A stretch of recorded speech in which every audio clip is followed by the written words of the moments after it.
한동훈 후보를 향한 견제, 공세가 강한 이유에는 다 이유가 있습니다. 여론조사에서 한동훈 후보가 현재 1강 구도를 뚜렷하게 보여주고 있기 때문입니다.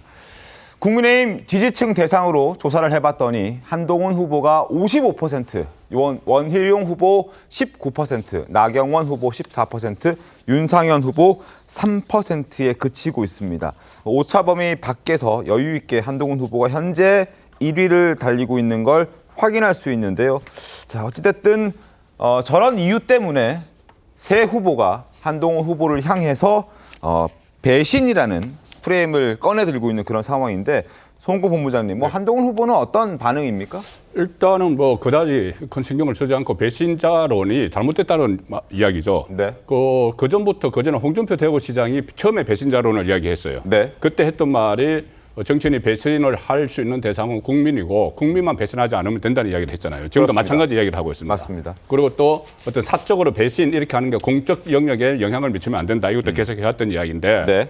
그러면 나머지 세 사람이 왜 계속 배신자론을 가지고 이야기를 할까? 저는 이 배신자론이 지금 일반 국민 중에서 여론조사 하면은 이 국민의힘 지지층 응답이 나오잖아요. 네. 근데 실제 투표는 국민의힘 지지층이 아니고 책임당원들이 하는 겁니다.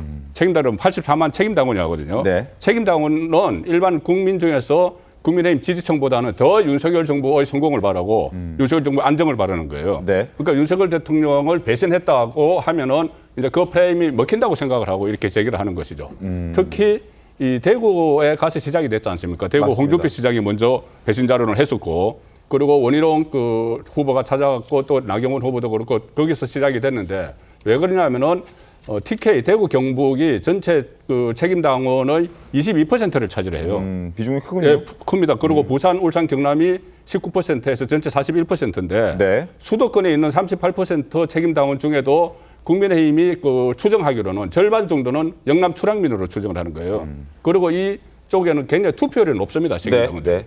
그렇기 때문에 지금 TK 지역을 중심으로 그 책임당원들은 상당히 윤석열 대통령에 대한 응원을 하는 그런 분위기가 높기 때문에 그렇기 때문에 거기에 대해서 배신자론을 적극적으로 주장을 하는데, 이 위에서 설치하는 그 배신자 프레임이 네. 실제로 그 책임당원 사이에 퍼질지 그 부분은 이제 앞으로 지켜봐야 되는 거죠. 알겠습니다. 그리고 오늘 전해진 소식인데, 배현진 의원이 홍준석 대변인님, 배현진 의원이 처음으로, 의원들 중에서는 처음으로 한동훈 후보를 지지하는 어떤 입장을 밝혔더라고요. 어떻게 좀 보셨습니까?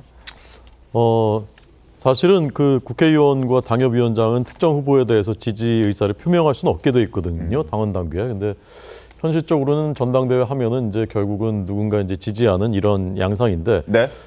공개 지지 선언한 것은 아마 처음이 아닌가 네. 싶고요. 그러니까 한동훈 대세로는 이제 밀고 나가겠다, 이제 그런 뜻으로 해석되고요. 저는 지금 말씀하신 그 부분에 대해서 조금만 이제 첨언을 하자면, 네. 당원이 2021년 이준석 대표가 전당대회에서 당선됐을 때 그때 30만 명이 좀 넘는 수준이었습니다. 그때는 민심과 당심이 꽤나 차이가 났었거든요. 네. 일반 여론조사에서는 30%포인트 이준석 후보가 나경원 후보 앞섰지만 당원들의 책임당원에서는 3%포인트를 나경원 후보가 앞섰어요. 소폭이지만. 네. 근데 이번에는 과연 그럼 같은 양상이 나타날 것이냐, 이건 좀 봐야 된다고 생각합니다. 왜냐하면 이번에는 80만 명이나 됩니다. 네. 당원이 굉장히 많이 늘어난 거죠. 그리고 수도권 비율이 좀 전 말씀하셨던 대로 그때보다는 훨씬 더 늘었습니다. 36%고요. 영남은 그 당시에는 55%였는데 지금은 이제 40% 정도로 이제 줄었단 말입니다. 영남권, 대구, 경북 포함해서 영남권이. 그렇습니다. 예. 아까 이제 41%라고 네. 말씀하셨습니다. 그래서 이번에도 과연 그렇게 민심과 당심이 크게 차이가 날 것인가, 이 부분은 그때와는 좀 양상이 다를 가능성이 있다라고 느껴지고요. 네. 제가 실제로 이제 현장에서 느끼는, 저희 지역에서 느끼는 책임당원들과 국민의힘 그냥 지지하는 그런 네. 그 지지층들. 주민들 네. 사이에서의 그 괴리가 좀 큽니까? 큰 괴리는 사실 저는 잘 못 느끼고 있습니다. 예. 물론 이제 약간 주관적인 것일 수도 있고 샘플이 작으니까 네. 그건 그냥 저의 주관적인 느낌입니다만은, 그게 과연 그 정도로 지금 차이가 큰가라는 것에 대해서는 좀 전 의문을 갖고 있습니다. 알겠습니다. 지금 홍준석 대변인께서 말씀해 주셨던 것은, 지금 현재 저희가 보여드리고 있는 건 국민의힘을 지지하는 사람들의 어떤 여론조사 결과인데, 당원과의 그런 어떤 차이가 그렇게 크지 않다. 그러니까 지지층 여론조사 결과가 그대로 당원 투표로 이어질 수 있다 뭐 이런 말씀을 해주셨는데 뭐 상황을 좀 지켜봐야 될 그런 분위기인 것 같고 그리고 조금 전에 배현진 의원이 한동훈 후보를 지지하는 것 이게 이제 오늘 새로 나온 뉴스여서 저희가 잠깐 짚어봐 드렸습니다. 여론조사를 통해 절반을 훌쩍 넘는 당원과 지지자들이 한동훈에게 다시 운전대를 맡기고 싶다고 합니다. 이미 국민들 눈에는 초보 운전자가 아닌 것이겠지요 라고 얘기를 하면서 자신이 지지를 선언했습니다. 윤석열 대통령과 한동훈 후보 사이에 불편한 관계를 부각시키는 것이 바로 이제 다른 후보들의 전략인데 다른 후보들의 전략에 대해서 한동훈 후보는 반격하고 있는 그런 상황입니다. 어떤 메시지를 내고 있는지 들어보도록 하죠. 저는 대한민국의 국민을 절대 배신하지 않을 겁니다. 제가 배신하지 않아야 할 대상, 정치인이 배신하지 말아야 할 대상은 대한민국과 대한민국의 국민입니다. 당정관계가 정치의 최종 목표입니까? 그게 아닙니다. 대한민국과 국민을 위한 정치를 하기 위한 방편이고 과정입니다. 그렇기 때문에 제가 당정관계의 합리적 쇄신을 말씀드리는 겁니다. 대한민국의 많은 국민들이 그걸 원하고 계시지 않습니까?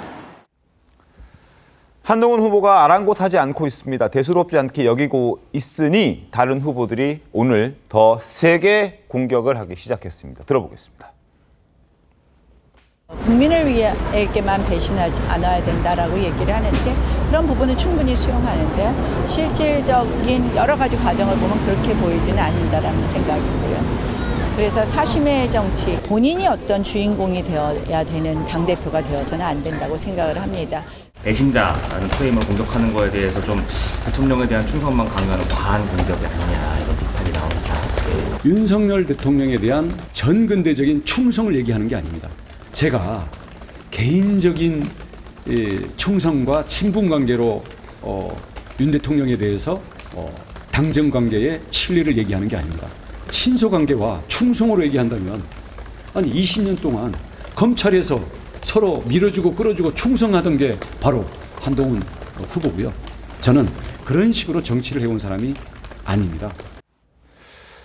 나경원, 원희룡 두 사람이 저렇게 이제 공격을 조금 더 공격의 수위를 높이고 있는 상황입니다. 조기현 변호사님 어떻게 좀 보셨습니까? 한동훈 후보는 지금 다른 후보들이 제기하는 배신자 프레임이 먹히지 않을 것이라고 확신하고 있는 것 같습니다. 네. 그러니까 대통령 임기가 3년 남아있기 때문에 실제 당원들 사이에서는 대통령이 흔들리면 안 된다 이런 우려가 당연히 있을 수밖에 없는데 실제 네. 지금 드러나는 여론은 그렇지는 않거든요. 여전히 낮은 지지율을 보이고 있고요. 대통령의 태도는 바뀌지 않고 있습니다.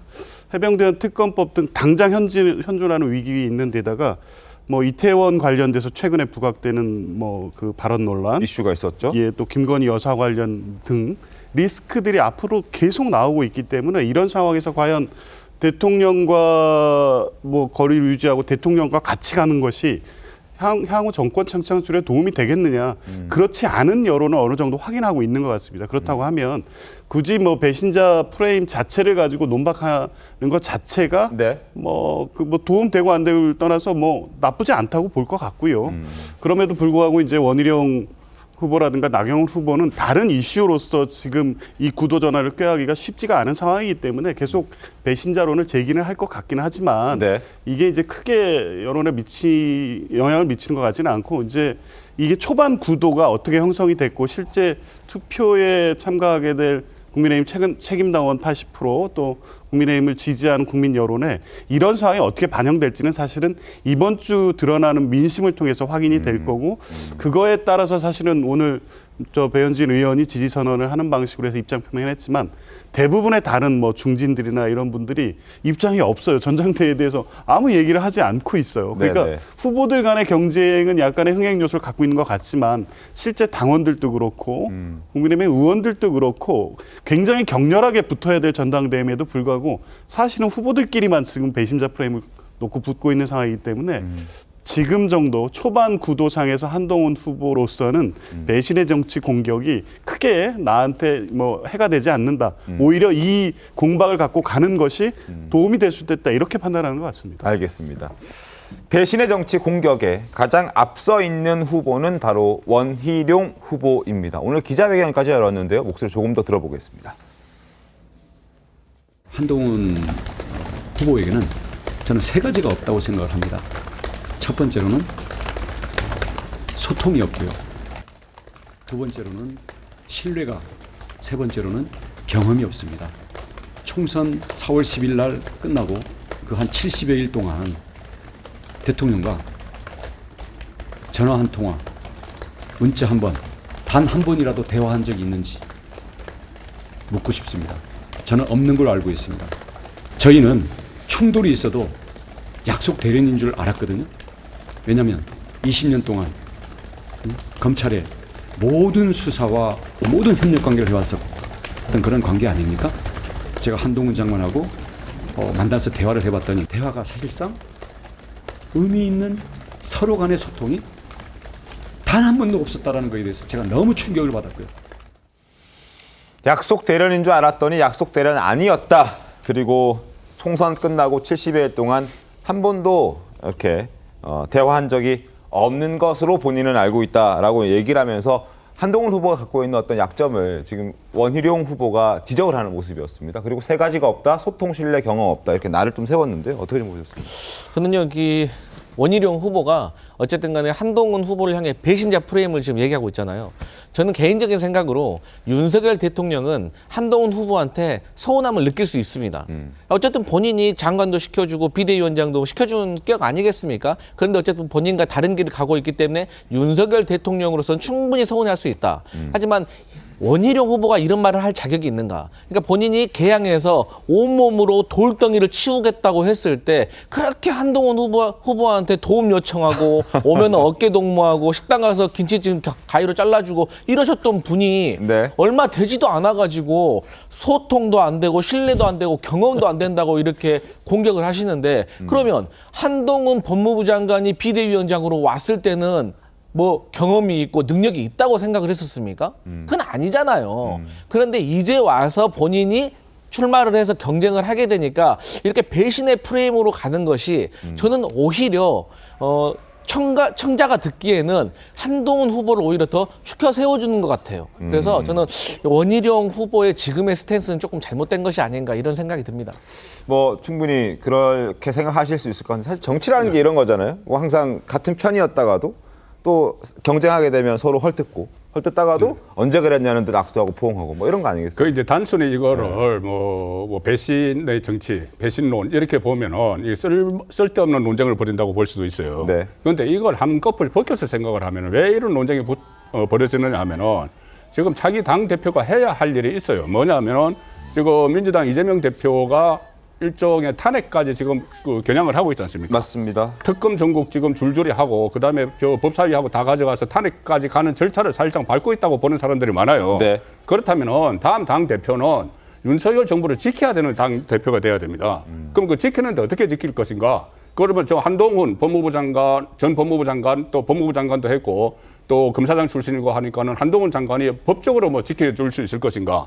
그 부분보다는 그 한동훈 전 장관 같은 경우는 윤석열 대통령과 거래가 멀어졌기 때문에 지키기가 어렵다. 그게 이제 배신자라고 이야기하는 거예요. 네. 본인들은 그 정치적으로 지킬 수 있다는 이야기죠. 원희룡이나 나경원, 뭐 윤상일 이쪽은 네. 그렇게 봐야지. 저걸 단순히 그냥 배신자론을 했다고 과거에는 그렇게 뭐 친하고 하다가 지금 배신자론을 이야기한다. 이것보다는 그 왜 배신자론에 나오는지를 봐야 되는데. 저도 저 배신자론만 가지고 이야기하면 안 된다고 봐요. 배신자론이 결국 연결되는 게 네. 어떻게 하면 윤석열 정부를 이 위기 상황에서 구할 것인가 이거죠. 당 대표가 할 일이 그거예요. 그렇다면은 과연 이걸 누가 적임자인가? 2조 심판론 총선에서 2조 심판론을 했던 그 한동훈이 적임자인가? 아니면은 그 대장동 일타 강사였고 또 인천 계양을에 직접 돌멩이 치운다고 갔던 원희룡이 적임자인가? 이런 부분도 같이 좀 논쟁이 붙어져야지. 배신자만 가지고 이야기를 하니까는 마치 사적인 감정을 가지고 전당대회가 치러지는 것처럼 그렇게 잘못 인식되고 있는 거죠. 알겠습니다. 한동훈 후보 측에서도 오늘 반격에 나섰습니다. 한동훈 후보 캠프에서는 공한증이라는 단어를 등장시켰습니다. 어떤 이야기인지 직접 들어보겠습니다. 아무리 공한증에 시달린다 해도 협박과 분열의 정치는 안 됩니다. 모든 당권 주자들이 한동훈 후보를 향해 배신 운운하며 약속한 듯 인신공격성 공세를 펼칩니다. 발생할 가능성이 전무한 대통령 탈당을 입에 올리는가 하면 탄핵 시나리오를 언급하며 전당대회를 공포의 장으로 만들고 있습니다. 이는 당원과 국민에 대한 협박 정치이자 공포 마케팅입니다. 권준석 대변인님, 일단 뭐 경쟁은 하지만 이렇게까지 분열시킬 정도의 워딩은 하지 말자 뭐 이런 얘기인 것 같은데요. 어떻게 좀 보셨습니까? 공환증이라는 단어까지 등장시킨 것은? 공환증이 이제 중국 축구가 한국 축구를 그러니까요. 무서워한다, 예. 한국에 대한 공포를 느낀다, 이제 그런 뜻인데 이제 그 이제 빗대서 얘기한 것 같은데. 한동훈을 무서워한다는 네, 것. 한동훈 무서워한다는 얘기죠. 뭐 실제 나타나는 현상을 보면은 사실 뭐 그 맞는 얘기인 것 같고요. 네. 저는 이제 배신이라는 단어가 과거에 박근혜 대통령이 유승민 전 원내대표한테 네. 쓰면서 결국은 총선 패배한 씨앗이 됐고 네. 이게 나중에 이제 탄핵까지 결국은 연결이 되면서 또 탄핵 과정에서 김무성, 유승민 등에 대해서 이제 또 배신자라는 프레임이 씌워졌고 이게 국가에는 비극이었고요. 네. 보수 진영에는 트라우마로 남아있는 아직도 논쟁적인 사안입니다. 맞습니다. 근데 전당대회라는 것은 저는 안전거리는 지켜야 된다고 생각합니다. 후보들 간에 범퍼가 충돌할 수는 있어도 네. 꽝 부딪혀가지고 누가 죽거나 다치면 안 됩니다. 나중에 다시 하나가 돼야 되기 때문입니다. 근데 이제 배신이라는 단어까지 쓴 것은 저는 과하다고 생각합니다. 네. 안전거리를 넘어섰다라고 생각하고요. 우리 국민들께서 당정이 충돌하는 것도 원치 않지만 네. 당정이 뭐 상명하복이 되는 것도 수직적인 저는, 관계도 원치 저는 원치 않는다. 않는다고 생각합니다. 그런데 한동훈 후보가 특검 법안을 우리가 발의하겠다, 우리의 안으로라고 한 것에 대해서 그건 배신이다라고까지 규정한 것을 과연 국민들이 또 투표하실 분들이 배신이라고 받아들일 것인가? 저는 우리가 특검 탄핵 이렇게 마치 등식처럼 연결되는 이건 과거 우리가 박근혜 대통령 때 트라우마 때문에 그런 경향이 있는데 네. 저는 과한 얘기라고 생각합니다. 지금 그 최상병 사건에 대해서는요. 네. 대통령께서 하신 행위는 법률적으로 보면 매우 명백합니다. 이게 업무방해나 직권남용에 해당하지 않는다는 것이 수사하면 저는 바로 나오는 것이라고 생각합니다. 그래서 그것을 우리의 공정한 특검을 통해서 밝히자는 한동훈 후보에게 손을 들어줄 것인지 아니면 안 된다, 무조건 안 된다라는 것에 손을 들어줄 것인지 그것은 이제 전당대회를 통해서 드러날 것이라 생각합니다. 알겠습니다.